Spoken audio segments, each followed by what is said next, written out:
president's supporters are standing behind him on China tariffs and everything else for that matter. But for how long? The White House is reviewing possible military plans in Iran. No biggie, guys. And we have yet another presidential contender. So, Team Rising is here. Antjuan Seawright is a Democratic strategist and former advisor to Hillary Clinton. Holly Turner is a Republican strategist. She spent 1 year working as assistant administrator at the U.S. Small Business Administration under President Donald Trump. Thank you both so much for joining us. Holly, I want to go to you on the China tariffs. So currently, the president is pretty much the only person in the party who is levying these tariffs, who's supportive of these tariffs. He has a religious belief that this is the way in order to rebalance the trade relationship with China.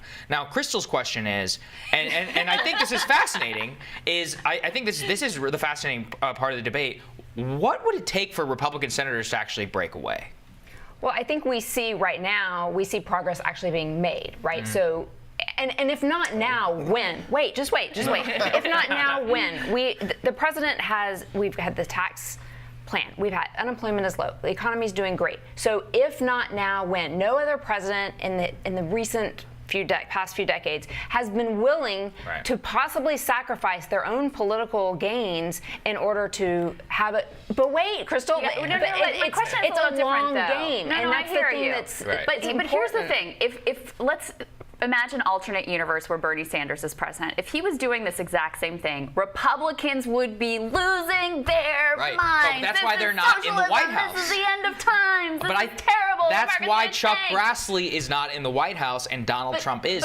But my question is, almost all of these people have a very long track record of being completely opposed to what is happening here. And my question is, are they just going to leave that in the past? Or if there is a market impact that persists, if you start to see the people that fund the party getting less and less comfortable with this, is there going to be a shift, or are people just going to be, and you also have a lot of farm state Republicans too, who are like, okay, we're going to see where this goes. Is that going to persist, or do you think there could be cracks in that coalition? Look, there already are cracks, right? I mean, Koch brothers have been very vocal against. They're not happy. No, they're not happy at all. There are a lot of Republicans that are not happy about it. But again, they aren't looking at the long game, and that is, you have to give it to the president. I mean, that is his thing. He wants, this is his top priority coming in. He's been focusing on this, and look, if we go another year and we go another 2 years and we don't see any progress, people are going to start saying, look, we need to try a different tactic. But what worked for us last 8 years? I mean, or the 8 years before that. 40 years. I mean, we've only gotten deeper in the hole with China. Antjuan? Antjuan, I'm curious, though, because I haven't seen any Democratic candidates. They've come out against the execution of the tariffs. Democrats aren't sure where to be on this either. But they're not necessarily against tariffs against China, right? Well, in the words of Drake, what a time to be alive. We all know the word tariff is terrible. In Donald Trump's eyes, tariffs equal terrific. That's unfortunate, because the people who feel this the most are the ones who supported him the most. China will not feel the burden of this. It's going to be the people But to the president's credit, they are going to be giving $15 billion. They're going to be maxing out the price of the soybeans at the highest market and giving it to the those pass-down farmers. effect are going to be passed down to people who have already been feeling a burden and who've not benefited from the Trump's economy. Forget about everything else, all the talking points Holly wants to use. There are people in Trump's economy, forget about trying to make ends meet. They're putting two ends together, hoping they meet. And when you have the passed-down burden of the political moves of Donald Trump like this, it makes things even worse for those people, because they're the ones who are going to feel it. But Antjuan, do you think that Republicans might break off? Because my theory is that this is one area where you could actually see some split with the president, because it hits their donors in the pocketbook. You know why they're going to split off? Because re-election is coming. And what they know is that particular places that Donald Trump was successful with certain groups of voters, and these people have to run these districts. They know they cannot explain this from a practical standpoint. If you can't explain in 30 seconds on the campaign trail, run away from it. That's been always my line of advice to my clients. And no one can explain this in a 30-second stump. I also want to just temper the enthusiasm of my learned colleague here on the $15 billion of assistance, because there was a program in place previously that was supposed to help farmers that did not do nearly what it was supposed to do. So I'm waiting on the details of that one. I would also say farmers don't want a handout. They want to sell their They crops. don't want a second bailout. Remember, I mean, the do they want to president sell just their gave them crops to Beijing? That's really what the question I don't is. think I'm they like, care. They may not care, but just want to Americans sell it to markets. as a whole might care. So what's markets are supposed to just be open to the enemies of the United States. I agree with you on Right, a lot yeah, of this. it's like- But to pretend like there's not pain here and the farmers are just going to be all good, I think that's ignoring And, reality. Of course it's- this there will be argument pain. about Yeah. short-term Right. pain drives me off the wall. You know why? Because these people are already feeling pain. If you've ever felt pain before and you add more pain on top of pain, you feel even more pain. That pain is going to be long-term.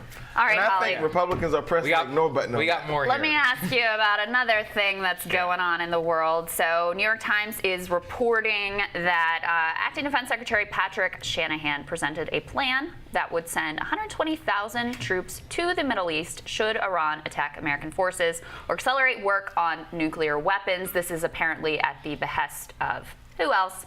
John Bolton. Right. Where are we? I mean, are we getting onto a war footing with Iran? Is that where we are heading?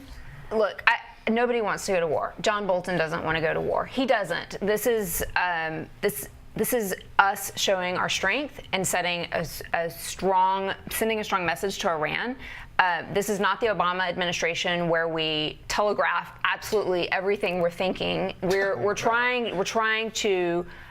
We don't know where they're going. We don't know a lot of details. They've been very tight-lipped about that, which I appreciate. I felt like we were always knew too much during the Obama administration, but Says the party where the president behaves on Twitter every day. but exactly Who conducts foreign policy on Twitter every day. Let's put things in perspective. We even know what shows he's watching on TV.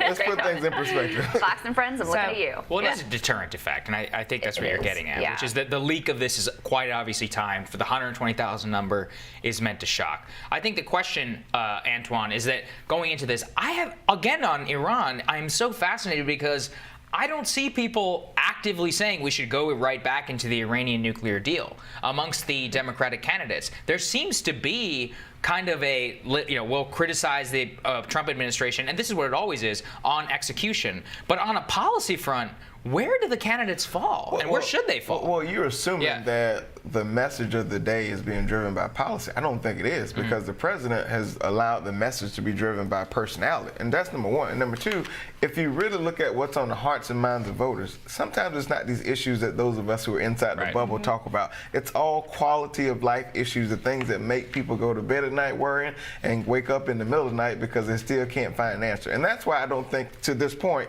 you've seen them flesh out things like foreign policy to an extent in which people like us will talk about it on these type shows. Yeah, I don't disagree. Lady and gent, it is another day, and there's another presidential candidate in the Democratic field. This one, Montana Governor Steve Bullock. Let's take a look at his announcement video. We need to defeat Donald Trump in 2020 and defeat the corrupt system that lets campaign money drown out the people's voice, so we can finally make good on the promise of a fair shot for everyone. This is the fight of our time. It's been the fight of my career. I'm Steve Bullock, and I'm running for president.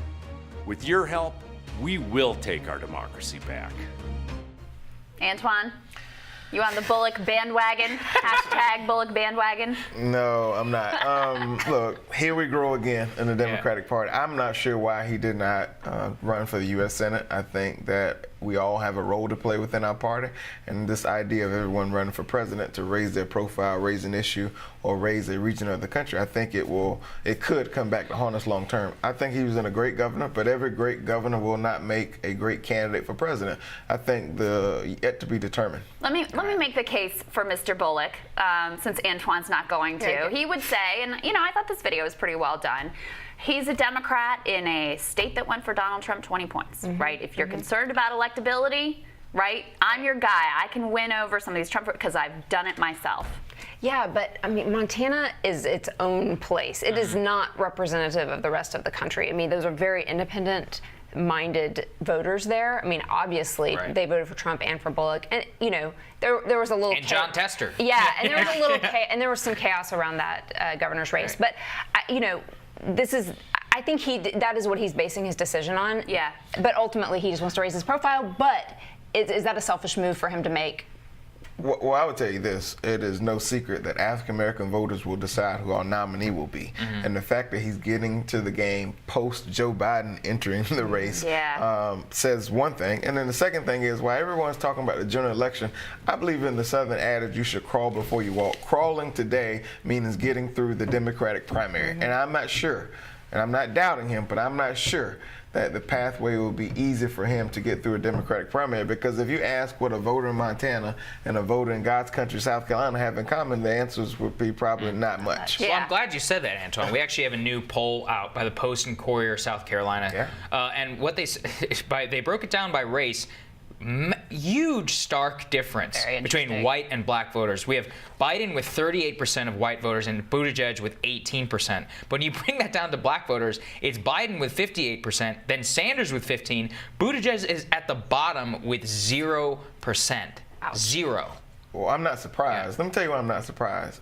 The people that end up show up in polls and people who show up at rallies and the people that are all excited on Twitter are not the people who usually come out to vote. And I'll repeat this again. 60% African-American voters will vote in the Democratic primary in South Carolina, 55% women. I think that is very reflective of the mood and the temperature of our party. And make no mistake, black people will decide who our nominee.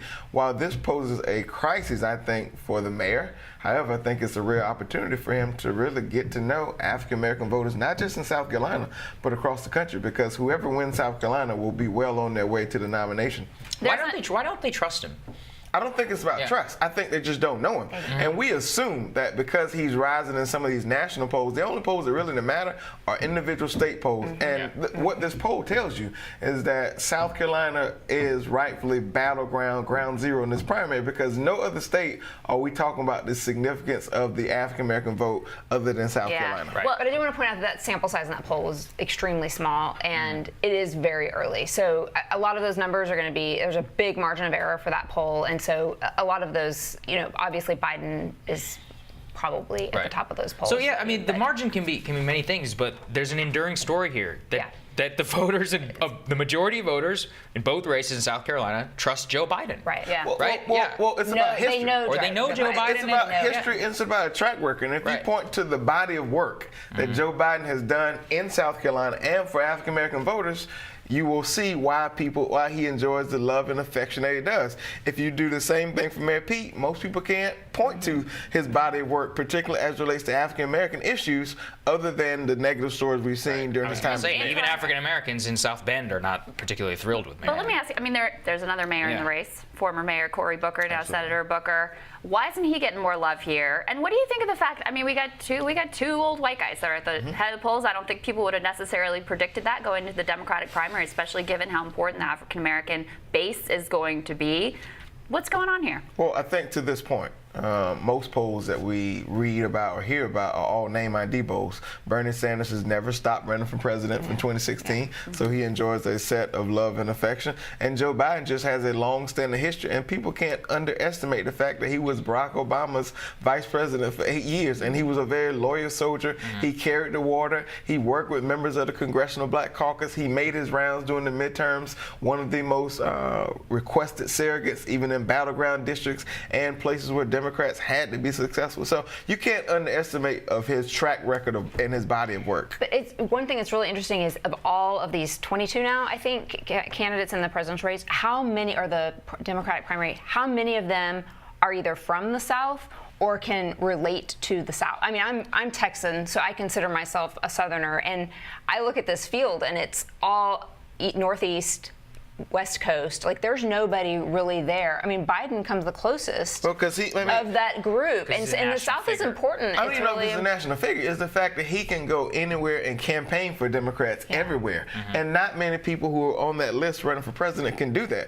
In battleground places where Donald Trump won by an average of 8 points, where Democrats have not traditionally been successful, there's one voice who can go in there and move people and move voters, and that's been Joe Biden consistently, even when Barack Obama was running for re-election. And so when you think about what's at stake, the presidency, the House, the Senate, down ballot races, governor's races, there's one name, I think, that can connect with all those, and that's Joe Biden to this point. Interesting. Well, thank you both. Antjuan and Holly, thanks guys. Appreciate it. Coming up, former Deputy AG Rod Rosenstein was quiet for a while. Now he is not holding back, especially when he talks about former FBI Director James Comey. And he just wanted to start a weed business, but an heir and entrepreneur that probably won't happen. Oh, and there's cheese made of celebrity bacteria, which is disgusting. That's what I said. You're going to want to know more Maybe, before we or maybe go. not. That Or sounds more probably like not. a threat I'm not than sure a I tease, want to be know honest more. with you.